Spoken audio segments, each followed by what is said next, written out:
이번 대통령 선거는 짐승보다 못한 놈과 사람의 대결입니다. 계명구도라는 고사성어가 생겨난 배경과 의미에 대하여 적습니다.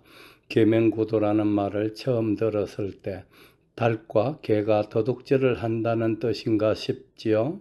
하지만 알고 보니 이 말은 남을 속이거나 장깨를 부려 어떻게든 목적을 이루려는 사람을 비유하는 고사성어입니다. 어찌 보면 부정적인 의미지만 때로는 작은 재주도 뜻밖의 상황에서 유용하게 쓰일 수 있다는 점을 시사하는 표현이기도 합니다.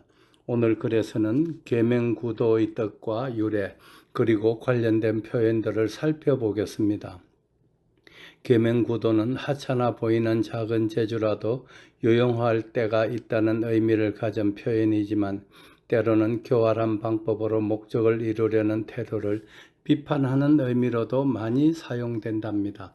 직설적으로 번역을 하면 닭 울음소리와 개 도둑이 되지만 보잘것없는 재주라도 쓰일 곳이 있고 장깨를 써서 목적을 이루려는 태도를 비유할 때 자주 인용되는 단어입니다.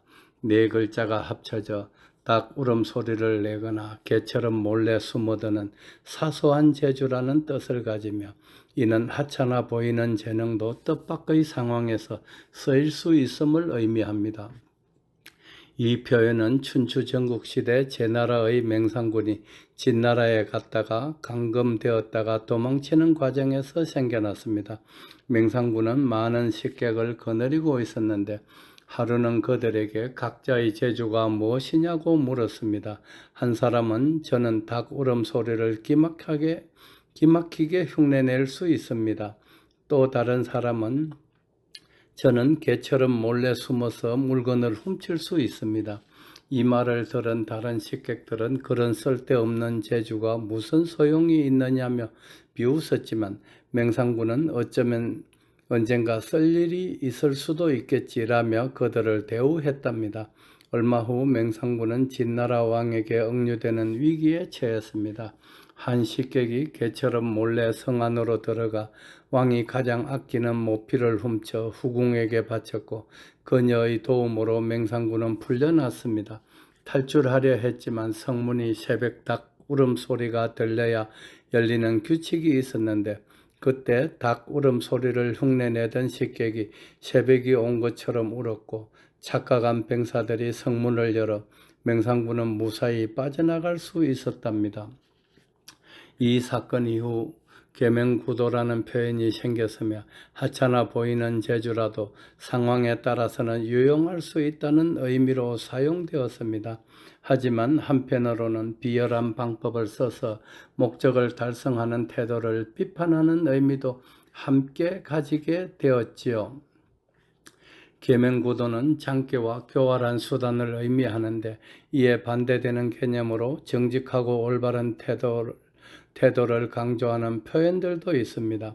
계명구도는 잔재주라도 요용할 수 있다는 점을 강조하는 말이지만 동시에 정당하지 않은 방법을 사용하는 태도를 경계하는 의미도 가지고 있기 때문입니다.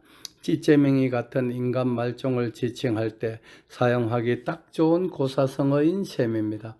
인간이라고 하기에는 근본부터 틀려먹은 이놈은 감옥으로 보내야지 절대로 대한민국의 대통령이 되어서는 안 된다는 공감대가 뜻있는 백성들로부터 강력하게 형성되고 있는 것을 느낍니다. 지금 대한민국에는 죄 없는 대통령을 탄핵시켜 자리에서 끌어내리고 그 자리를 차지하려는 제1당의 대통령 후보라는 자는 벌써부터 대통령이 다 된 것처럼 거드름을 피우고 있는데 한마디로 양아치인데다 당군 일에 가장 많은 범죄를 저지른 정치인이어서 이번 선거에서 확실하게 2등을 차지할 수 있도록 뜻있는 백성들의 자각을 기대합니다. 반면 여당의 후보는 국회의원 3회, 경기도지사 2회를 역임하셨던 분이지만 그의 속을 들여다보면 볼수록 감동을 느낍니다. 투표율을 열흘 남겨둔 상황에서 김문수 후보의 지지율이 약간 뒤지기는 하지만 조만간 골든크로스를 지나 압도적인 표 차이로 당선될 것임을 믿어 의심치 않습니다. 황금소는 오늘도 대한민국의 밝은 미래를 위해 최선을 다하겠습니다. 끝. 달대열의 세상만사.